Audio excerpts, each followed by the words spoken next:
السلام علیکم دوستو. یہ گھر بار گاڑیاں بزنس صحت اور زندگی میں اتنا کچھ دعائیں ہیں والدین کی اور ان کے بدولت ہے یہ سب کچھ. لیکن ہم نے ان کے لیے کیا کیا؟ ہم ان کے لیے کیا صدقہ جاری ہیں یا ہم ان کے لیے کیا کر رہے ہیں کہ ان کے لیے صدقہ جاریہ بن سکیں؟ میرے جیسا بزی انسان لاہور، اسلام آباد، شکاگو، دبئی، کبھی کہیں تو ان کی قبروں پہ بھی جانا نصیب نہیں ہوتا. سال میں ایک دفعہ عید پہ چلے گئے، محرم پہ چلے گئے. تو ہم ان کے لیے کیا کر سکتے ہیں؟ میرے جیسے اور بہت سے لوگ ہیں جو باہر ہیں، جو کبھی آتے ہیں پاکستان، تو قبر پہ جانا بھی نصیب نہیں ہو رہا جنہوں نے ہمارے لیے اتنا کچھ کیا. تو میں اور میرا یہ مسئلہ تھا، یہ ایک 16 سال کی بچی نے ایک مسئلہ حل کیا میرا. ان سے میں ملواتا ہوں آگے.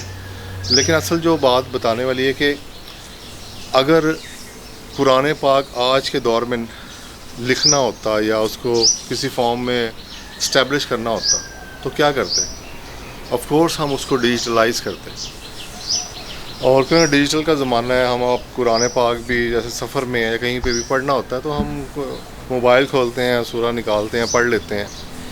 تو اسی طرح اس بچی نے بھی کچھ اس طرح ہی کا کام کیا جو مجھے تو بہت زبردست لگا، کیونکہ اس سے بہت سارے لوگوں کے مسئلے حل ہوئے. میری سوسائٹی میں ایک فوت ہوئے ایک صاحب، ان کے بچہ آسٹریلیا میں تھا، اس سے اگلے سال برسی پہ پھر آنا پڑا اسپیشلی اس کی اپنے والد کی. پھر انہوں نے قرآن خوانی کروائی اور پھر وہ چلے گئے.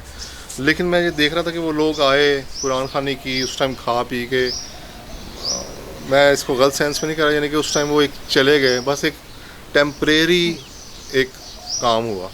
مستقل کیا ہو سکتا ہے؟ پہلے زمانے میں قرآن پاک مسجدوں میں رکھواتے تھے، اب بھی رکھواتے ہیں، اور نلکا لگوا دیا، درخت لگوا دیا، یہ بھی صدقے ہیں. تو لیکن یہ جو بچی نے کام کیا یہ بڑا فیسنیٹنگ ہے، بہت زبردست ہے.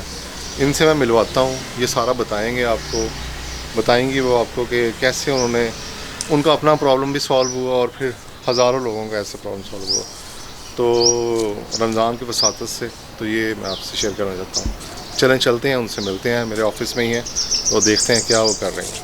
السلام علیکم، میرا نام ہے ہرا فاروق. میرے بچپن میں ہی میرے اکلوتے بھائی کی ڈیتھ ہو گئی، جس کی وجہ سے میں ڈپریشن کا شکار ہو گئی. میں نے اپنی ماما کو دن رات قرآن پاک پڑھتے دیکھا، پھر میں نے قرآن پاک پڑھنا سٹارٹ کیا. میرے بابا نے مجھے انسپائریشن دی کہ مجھے قرآن پاک ترجمے سے پڑھنا سٹارٹ کرنا چاہیے.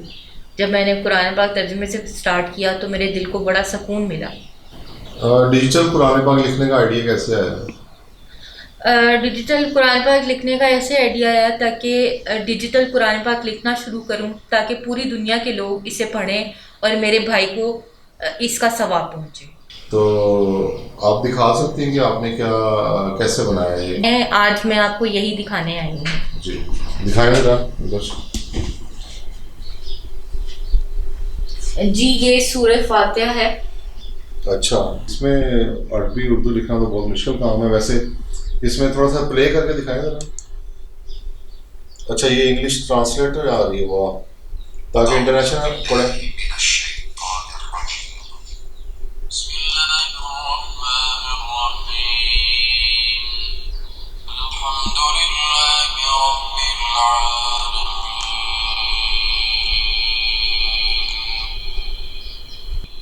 صحیح ہے. تو یہ اور ذرا فولڈر دکھائیے کیا کتنے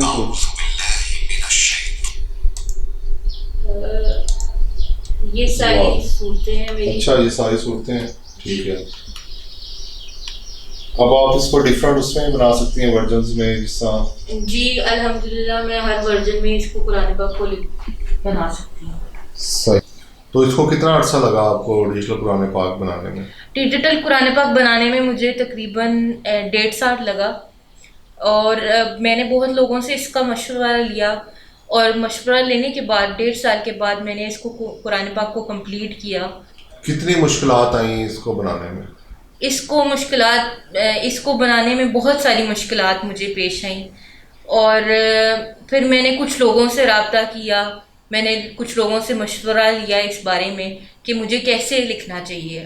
موسٹلی کون سے لوگ رابطہ کرتے ہیں آپ سے؟ موسٹلی باہر کے لوگ مجھ سے رابطہ کرتے ہیں تاکہ ان کے والدین کی ڈیتھ ہو چکی ہے اور وہ باہر نہیں پاکستان نہیں آ سکتے.